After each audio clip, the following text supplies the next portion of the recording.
Previous education point पर कक्षा 10 के विद्यार्थियों के लिए एक बार फिर से लेसन 4 हिंदी का लेके आए हैं।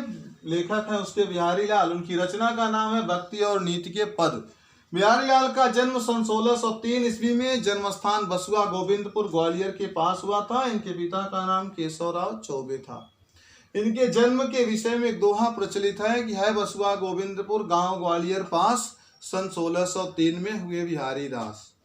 फिर कहते हैं इनके गुरु का नाम केशवदास था। शैली इनकी ब्रजभाषा और मुक्तक शैली है। रचना इनकी एक ही एकाकी रचना है जिसका नाम बिहारी सतसई है।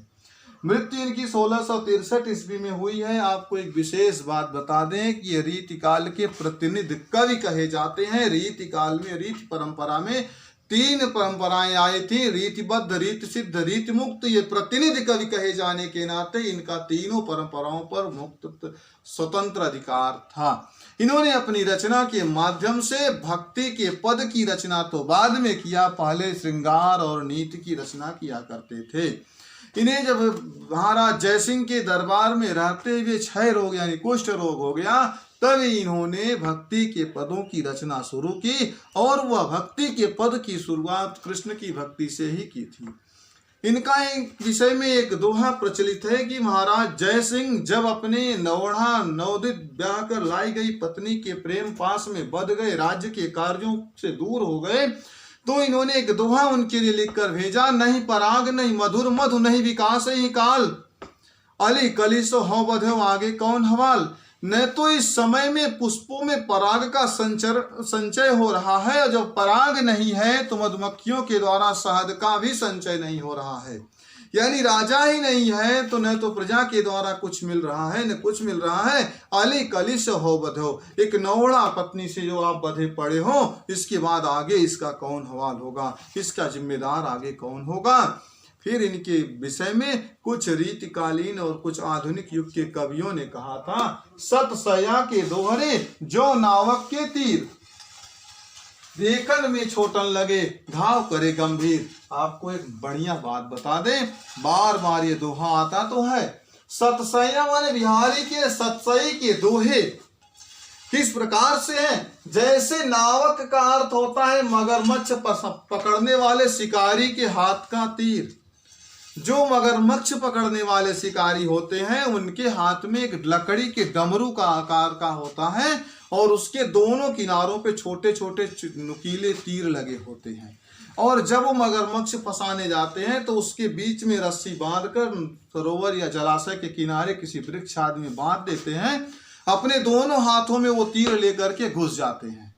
जैसे ही मगरमच्छ उनको पकड़ने के लिए प्रयास करता, अपने जबड़ों को फैलाता है, बस उसी में उसको स्थापित कर देते हैं, लगा देते हैं और मगरमच्छ पूरे जोर से दबाता है और वो तीर जो होती है उसके जबड़े के दोनों किनारों को वेध देती है।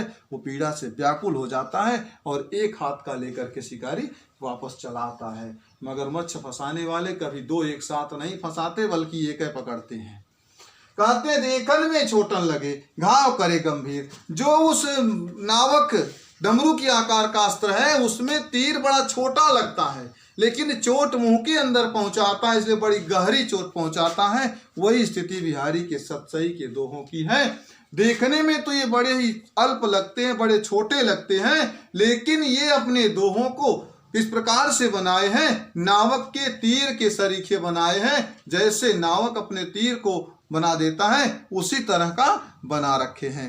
तो इनका प्रथम दोहा है, मेरी भव बाधा हरो राधा नागर सोय, जा तन की झाई पड़े श्याम हरित दुति होय। कहते हैं कि मेरी, हमने आपसे बताया जब इन्हें कुष्ठ रोग हो गया था तब इन्होंने कृष्ण की भक्ति करना स्वीकार किया और कृष्ण की भक्ति का प्रथम पद यहीं से लिखा, हे श्री कृष्ण राधा के चतुरपति श्री कृष्ण, मेरी समस्त सांसारिक बाधाओं को आप हर लीजिए, क्योंकि जा तन की झाई पर है, जिसके शरीर का प्रतिबिंब पड़ने मात्र से श्याम हरित दुति होय, श्याम वर्ण हरे रंग की चमक से भर जाता है।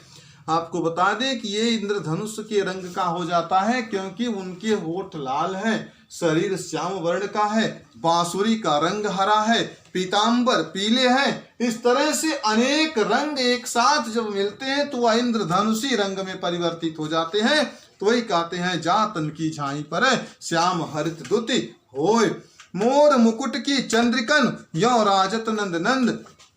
मोर के पंख के मुकुट की चंद्रिकाएं इस प्रकार से सुशोभित होती हैं।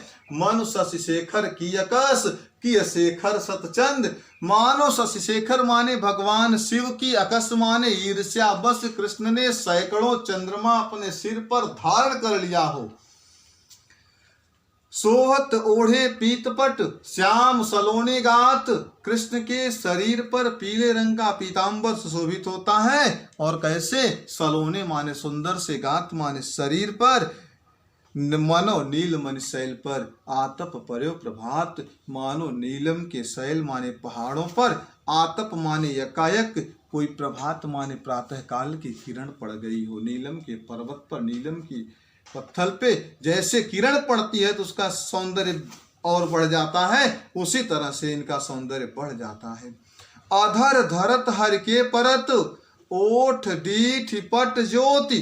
कहते हैं कृष्ण के ओठों पर जैसे ही वो बांसुरी पड़ती है तो ओठ का रंग, डीठ माने दृष्टि का रंग, पट माने वस्त्र की चमक, हरित बांस की बांसुरी इंद्रधनुष रंग होती। हरे रंग के बांस की बनी हुई बांसुरी इंद्रधनुष के रंग की हो जाती है। या अनुरागी चित्त की गति समझे नहीं कोई। कहते हैं इस प्रेमी चित्त माने हृदय की गति को कोई समझ नहीं सकता। ज्यों ज्यों बूढ़ है श्याम रंग त्यों त्यों उज्जवल होए।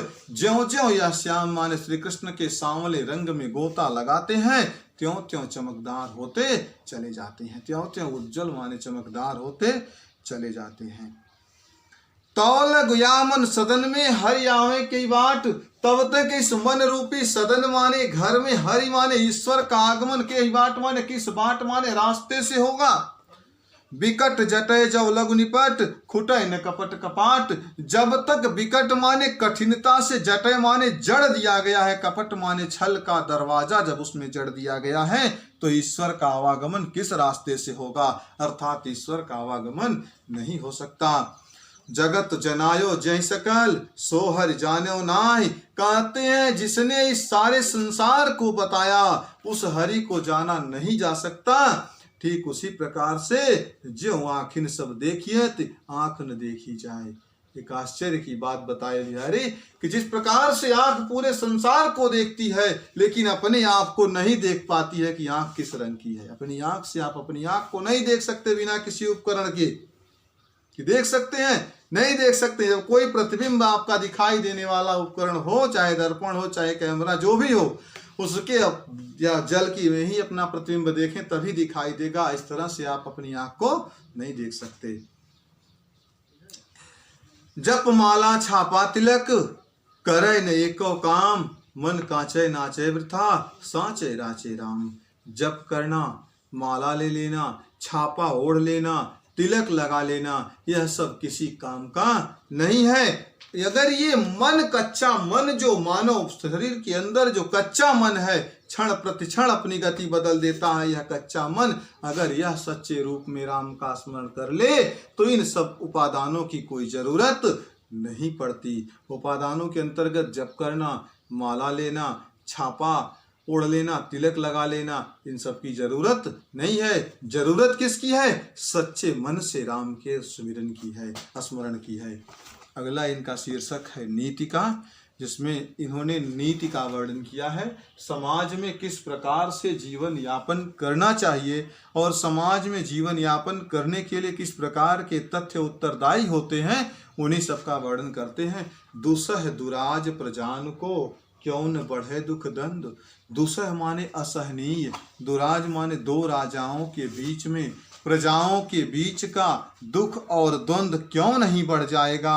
अधिक अंधेरो जग करत मिल मावस रविचंद। क्योंकि अमावस्या के दिन सूर्य और चंद्रमा मिलकर के अत्यधिक मात्रा में अंधेरा कर देते हैं, बड़ा ही गहन अंधकार कर देते हैं। बसय बुराई जासुतन ताही को सम्मान। भलो भलो को छोड़िए खोटे ग्रह जबदान। जिसके शरीर में दुर्गुण का कुछ अंश बस जाता है, समाज के लोग उसी को सम्मान देते हैं। अगर कोई दुष्ट प्रवृत्ति का है, जिसे आप एक तरह से रफली शब्दों में जाने हिस्ट्री सीटर है, तो उसे बड़ा मान लोग देते हैं, उसकी डर बस देते हैं, हमारे नैतिकता के नहीं देते हैं। तो कहते ताही को सम्मान, उसी को लोग सम्मान देते हैं। भलो भलो को छोड़िए, भले व्यक्तियों की ओर भले लोग एक बार छोड़ दें, लेकिन खोटे ग्रह जपदान, उद्दंड ग्रहों के लिए पूजा पाठ पहले शुरू हो जाता है, उद्दंड लोगों के लिए सेवा सत्कार का भाव पहले शुरू हो जाता है। नर की अरुणल नीर की गति एक कर जोय, जे तो नीचो होय चलो ते तो ऊंचो होय। कहते नर की और नल से गिरने वाले नीर माने जल की गति एक जैसी है।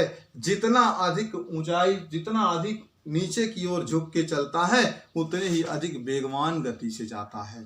जल को आप ऊपर की तरफ उछालोगे तो ज्यादा ऊंचाई तक नहीं, जल को अगर नीचे की तरफ गिराओगे, कितना ऊंचाई से गिराओ तो बड़ी तीव्रतर गति से आता है।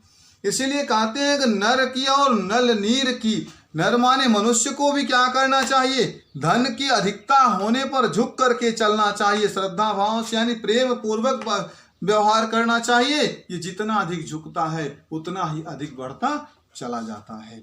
बढ़त बढ़त संपत्ति सलील, मन सरोज बढ़ जाए। बढ़ते बढ़ते संपत्ति माने धन रूपी जल के बढ़ जाने से मन रूपी कमल बढ़ तो जाता है, लेकिन घटत घटत सो फिर न घटे, बर समील को मिलाए। घटना जब शुरू होता है तो ये घटता नहीं, बल्कि जड़ समेत सूख जाता है, कुमिलास आ जाता है। जो चाहत चटक न घटे, मैलो होय न मित्त, रज राजस न छुआइबो, नेह चीकनु चित्त। यदि आप चाहते हो कि चटक माने आपकी चमक कम न हो और आपकी मित्रता में किसी प्रकार की मैल न आए, तो रज राजस न छुआई तो नेह चीकनो चित्त। रज राजस, रज माने कण से, राजस माने राजसी प्रवृत्ति के कणों से उसका स्पर्श भी न होने दो, अर्थात उसमें धन का समावेश न होने दो। क्योंकि मित्रता के बीच में जब धन आड़े आता है तो नेह माने प्रेम से जो चिकनापन है, जो चिकना चित्त का मिलन है, वो अपने आप टूट जाता है, अलग बिलग हो जाता है। बुरे बुराई जो तजय तो चित खरो डरात। अगर कोई दुष्ट व्यक्ति, चोर व्यक्ति चोरी छोड़ देता है तब भी लोग उससे डरते हैं। ज्यों निकलंक मयंक लखी, गनय लोग उत्पात। जिस प्रकार से निष्कलंक चंद्रमा को देखकर लोग किसकी आशंका करते हैं, उत्पात की, अर्थात तो किसी न किसी प्रकार के अनिष्ट की आशंका करते हैं, उसी तरह से अगर बुरा व्यक्ति भी सज्ज बुराई को छोड़ देता है तब उसके प्रति भी लोगों के मन में इसी प्रकार का भाव रहता है। स्वार्थ सुकृत न समृथा, देख विहंग विचार, बाज पराए पानी पर तो पक्षी नन्माज। प्रस्तुत दोहा और अंतिम दोहे के माध्यम से बिहारी ने महाराज जय सिंह को ये सतर्क किया है।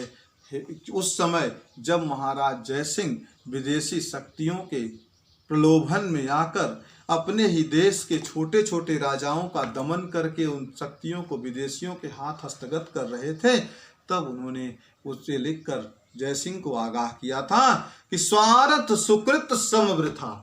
जो अपने निजी स्वार्थ बस और सो छोटी से सुकृति को पाने के लिए आप यह व्यर्थ का श्रम कर रहे हो, यह उसी प्रकार से विचारणीय है जैसे बाज पक्षी, शिकारी के हाथ में फंसा हुआ बाज पक्षी क्या करता है, वो शिकार तो करता है। शिकारी जिस बाज पक्षी को पालता है उससे शिकार तो करवाता है, लेकिन शिकार का उपयोग शिकारी करता है, न कि बाज पक्षी कर पाता है। उसी प्रकार से हे महाराज जय सिंह, आप शिकारी के हाथ पड़े हुए बाज पक्षी के समान हैं। आप इन छोटे छोटे राजाओं का शिकार न करें, क्योंकि आपके हित के लिए उचित नहीं है।